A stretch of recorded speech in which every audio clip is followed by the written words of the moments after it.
وہ مخالفوں کی نگاہ میں بھی امی ہے، صادق ہے، معتبر ہے، میرا پیغمبر عظیم تر ہے۔ نبی پاک علیہ السلام کی سنت کا، حضور علیہ السلام کی اتباع کا، تعلیمات کا مطالعہ کرو کہ اللہ کے قریب چلے جاؤ، معرفت الہی نصیب ہو، جینے کا سلیقہ ہے۔ میں بڑے بڑے مہنگے کپڑوں میں لوگوں کو پریشان دیکھتا ہوں،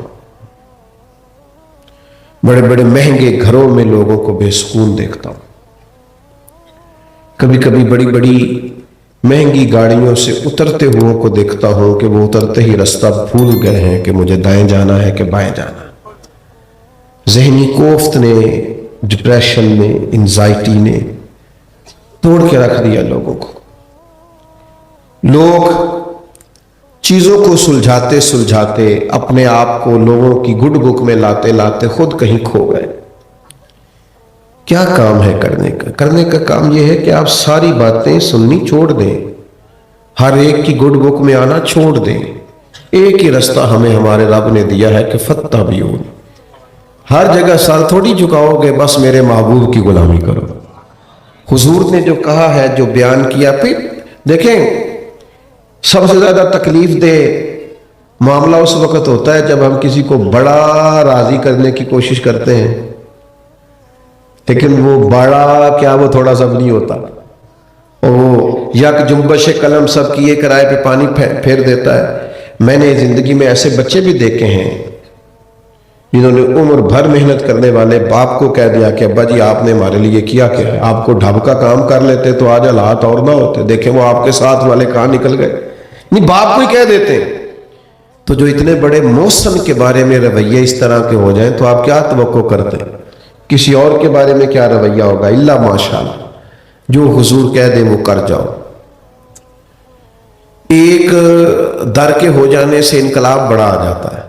حضور کی سنت اور شریعت کو اپناؤ۔ اللہ نے نبی کریم علیہ السلام کو اور سب نبیوں کو معصوم بنایا، ان کی سب ادائیں اللہ تبارک و تعالیٰ کی معرفت کی طرف لے جاتی ہے۔ بندہ ٹھنڈا ہو جاتا ہے، میٹھا ہو جاتا ہے، پیارا سا ہو جاتا ہے، اسے جینا آ جاتا ہے۔ کوئی کچھ بھی کہتا رہے اس کی کیفیت بن جاتی، اسے پرواہ نہیں رہتی۔ حضرت ابو ذر غفاری رضی اللہ تعالیٰ عنہ سردار تھے بہت بڑے، اور اس زمانے کے جو سردار ہوتے تھے ان کا تو ہاں کوئی لفظ ملازم اور نوکر تو ہوتا ہی نہیں تھا، ان کے ہاں تو غلام کا لفظ بولا جاتا، تو فلانا میرا غلام ہے۔ اور یہ جو لفظ غلام ہے اس پر پھر جو تصور بنتا ہے وہ آپ سمجھ سکتے ہیں، لوگوں کو غلام بناتے تھے۔ ایک دن حضرت ابو ذر غفاری رضی اللہ تعالیٰ عنہ اپنے گھر سے باہر آئے تو کسی نے دیکھا کہ جس قیمت کا لباس انہوں نے پہنا ہوا ہے اسی قیمت کا ان کے غلام نے بھی پہنا ہوا ہے۔ یہ مشکل کامات بھی مشکل ہے۔ جو آدمی 1.5 گھنٹہ تقریر کرتا ہے نا حقوق کے انسانیت پر، 1.5 گھنٹہ، اور اس میں جماعت اور تنظیم بنا رکھی ہے حقوق انسانیت پر، اس کا اور اس کے ڈرائیور کا لباس آپ دیکھ لیں اندازہ ہو جائے گا، اس کا اور اس کے ملازم کا رہن سہن آپ دیکھ لیں پتہ چل جائے گا، سب اندازہ ہو جائے گا کہ یہ تو آپ نے تو بہت بڑی جماعت بنا رکھی ہے، آپ تو اس پر لیکچر دیتے ہیں، آپ تو کہتے ہیں کہ میں بہت بڑا دائی ہوں اس کا۔ حضرت ابو ذر غفاری رضی اللہ تعالیٰ عنہ تشریف لائے تو جس طرح کا لباس انہوں نے پہن رکھا اسی طرح کا ان کے غلام نے پہن رکھا۔ تو یہ عرب کے اندر بڑا بے موسمہ پھل تھا، روٹین میں ایسا ہوتا نہیں تھا، لوگ ششدر رہ گئے کہ جناب کمال ہو گئی، اس طرح ہوتا نہیں۔ تو ایک شخص نے ان سے پوچھ ہی لیا کہ جناب یہ کیا، آپ نے اور آپ کے غلام نے جیسا لباس پہنا ہے؟ تو حضرت ابو ذر غفاری رضی اللہ تعالیٰ عنہ فرمانے لگے یار ایک دفعہ کسی غلام کو میں نے جھڑک دیا تھا، ایک دفعہ ہی پھر نبی پاک نے فرمایا زیادہ نہیں، علم و بس کریو یار، او یا کوئی عرف تینوں درکار، ایک دفعہ صرف حضور نے فرمایا یہ غلام تمہارے بھائی ہیں، یہ غلام تمہارے، بول کے بتانا، تمہارے، مان کے دیکھو ڈرائیور بھی بھائی ہوتا ہے، مان کے دیکھو ملازم بھی، مالی بھی، مزدور بھی، کچھ نہیں کہنے لگا بول دے، کچھ بھی نہیں ہوتا انشاءاللہ۔ یہ کیا ہے؟ کیونکہ مومن آپس میں بھائی بھائیاں، دیکھ لو کہنا کتنا مشکل ہے تو کرنا کتنا مشکل ہوگا۔ حضرت ابو ذر غفاری رضی اللہ تعالیٰ عنہ فرمانے لگے کریم نے فرمایا یہ تمہارے بھائی ہیں، اور دو تاکیدیں بھی لگائیں، فرمایا جس طرح کا خود کھانا اسی طرح کا انہیں بھی کھلانا، جس طرح کا خود پہننا اس طرح کا انہیں بھی پہنانا، اور فرمایا ان کی طاقت سے زیادہ ان پر بوجھ نہیں ڈالنا۔ فرماتے بس وہ دن اور آج کا دن جس طرح کا خود کھاتے ہیں اسی طرح کا ان کو بھی کھلاتے ہیں، جس طرح کا خود پہنتے ہیں اس طرح کا ان کو بھی پہناتے ہیں۔ ہم بھی دیتے ہیں کبھی کبھی ملازم کو جوڑا، کہتے ہیں میرے کپڑے رکھ لے نویں ہی نے، یہ نویں ہوتے تو سن نہیں سن دے رہے، ان کو مسئلہ ہو گیا ہے، یہ کوئی نہ درزی بیچارے سے کہیں کوئی کوتاہی ہو گئی۔ یہ جب تک سنت شریعت کا یہ والا ذوق نہیں بنتا میرے عزیز، اتنی دیر تک معرفت اپنے آپ کا بھی پتہ نہیں چلتا۔ اور یہ سادگی، یہ حسن، یہ خوبصورتیاں یہ حضور کی سنت سے آتی ہیں، یہ آ جائے تو آپ کو محسوس ہوگا کہ آپ کو اپنے رب کی معرفت بھی حاصل ہو رہی ہے اور آپ کو اپنے آپ سے بھی آشنائی ہو رہی ہے۔ حضرت مولا علی شیر خدا رضی اللہ تعالیٰ عنہ نے غلام سے کہا ایک دن، فرمایا چل یار خریداری کے لیے چلے۔ کس کو؟ غلام کو۔ غلام کو ساتھ لے گئے، دو جوڑے خریدے، ایک مہنگا ایک سستا، دونوں ہی لے کر کے واپس آئے تو وہ چوک آ گیا جہاں سے حضرت مولا کائنات نے اپنے کاشانہ نور میں جانا تھا اور غلام نے اپنے گھر جانا تھا۔ تو حضرت علی فرمانے لگے بھئی وہ میرے والا جوڑا مجھے دے دو، تو ظاہر ہے سادی سی بات تھی، مہنگا جوڑا آقا کا ہے اور سستا غلام کا ہے، تو مہنگا جوڑا نکال کے دیا۔ تو حضرت علی فرمانے لگے یہ نہیں میرے والا، شیر کی باتیں شیروں جیسی، یہ نہیں میرے جیسا، میرا تو وہ دوسرا ہے۔ وہ کہنے لگا نہیں حضور، آپ دلیل دی اس نے، آپ مہنگا پہنیے، آپ آقا ہیں، میں سستا پہنتا ہوں، میں غلام ہوں۔ تو حضرت علی شیر خدا چونکہ بہت بڑے عالم ہیں، بہت بڑے دانا ہیں، فرمانے لگے بیٹا اگر کسی دلیل سے تقسیم کرنا ہے تو میں دلیل دے دیتا ہوں، تو نے ایک دلیل دی ہے نا، ایک علت بیان کی ہے نا، ایک سبب بیان کیا کہ چلے اس طرح بانٹ لیتے ہیں، آپ آقا ہیں تو آپ مہنگے والا لے لے اور میں غلام ہوں تو میں سستا لے لیتا ہوں، تو فرمایا چلو دلیل سے ہی بانٹ لیتے ہیں، تو مہنگا پہن لے تو کہ تو جوان ہے اور میں سستا پہن لیتا ہوں چونکہ میں بوڑھا ہو گیا ہوں، چلو دلیل سے، اس دلیل سے بانٹ لیتے ہیں۔ یاد رکھنا میرے عزیز، یہ عاجزی، یہ پیار، یہ شفقت، یہ انسانیت، یہ انسان کو اللہ تک لے جاتی ہے، اور یہ حضور کا اسوہ نور ہے۔ ہم نہ کچھ چلوں کے ذریعے جانا چاہتے ہیں اللہ تک، ہم کچھ مخصوص وظائف کے ذریعے جانا چاہتے ہیں، ہم کہتے ہیں دن بھر جو مرضی کروں، رہوں اٹھوں بیٹھوں کھاؤں جیسا مرضی، میں رات کو 20 منٹ کا چلہ ہو اور سارا کچھ نور میرے اندر آ جائے۔ تو نبی پاک علیہ السلام نے ہمیں جو دین دیا ہے نا، وہ یہ دین نہیں حضور نے دیا کہ سارا کچھ چھوڑ کے فقط وظیفے پڑھو، یہ نہیں فرمایا کہ نوکری چھوڑ دو، کاروبار چھوڑ دو، فقط وظیفہ پڑھو۔ حضور نے فرمایا نوکری کرو بس یہ کہ سچ بول کے کرو، تجارت کرو بس یہ کہ دیانتداری سے کرو، دین آپ کو جہاں ہے وہیں اللہ کی معرفت دیتا ہے، اپنے اندر وہ انقلاب لائیں۔ رمضان شریف اللہ کے فضل سے قریب آ رہا ہے، ہر چیز کا کوئی نہ کوئی موسم ہوتا ہے نا، کہتے ہیں آم کا موسم ہے، کنوں کا موسم ہے، یہ رمضان نہ نیکیوں کا موسم ہے، اور صرف نیکیوں کا موسم نہیں، نیکیوں کا موسم بہار ہے۔ اس میں تربیت کی جا سکتی ہے، اپنی تربیت پر توجہ دیں، روزہ بھی رکھیں اور اپنے آپ کو محتاط بھی رکھیں، اور کوشش کریں کہ یہ انکساری، یہ عاجزی، یہ پیار، یہ درگزر، یہ شفقتیں، یہ سچائیاں، یہ دیانتداریاں، ان کو آپ تقسیم کریں۔ نوجوانوں یاد رکھنا، کپڑوں سے، لباس سے، گاڑیوں سے، مہنگے موبائل سے کبھی بھی ہماری زینت نہیں ہوگی۔ انسان کی زینت اس کے اچھے اخلاق سے ہوتی ہے، اس کی کردار سے ہوتی ہے۔ وہ ٹوٹی ہوئی کرسی پہ بندہ بیٹھا ہو نا، ٹوٹا ہوا ٹیبل آگے رکھا ہوا ہو، اور وہ معمولی سرکاری ملازم ہو، تو بہت بڑا آدمی بھی دروازے پہ کھڑا ہو کے ڈر رہا ہوتا ہے کہ یار بندہ بڑا دیانتدار ہے، نہ سفارش سنتا ہے نہ رشوت لیتا ہے، لوگ ڈر رہے ہوتے ہیں۔ یہ ڈر اس کے کپڑوں کا نہیں، اس کے کردار کا ہے، یہ اس کے لباس کا روب نہیں، یہ اس کی دیانتداری کا روب ہے۔ لوگ ڈر رہے ہوتے ہیں یار یہ تو بندہ بڑا اصول پسند ہے، لیکن 6 کروڑ کا گھر ہو، 2 کروڑ کی گاڑی ہو،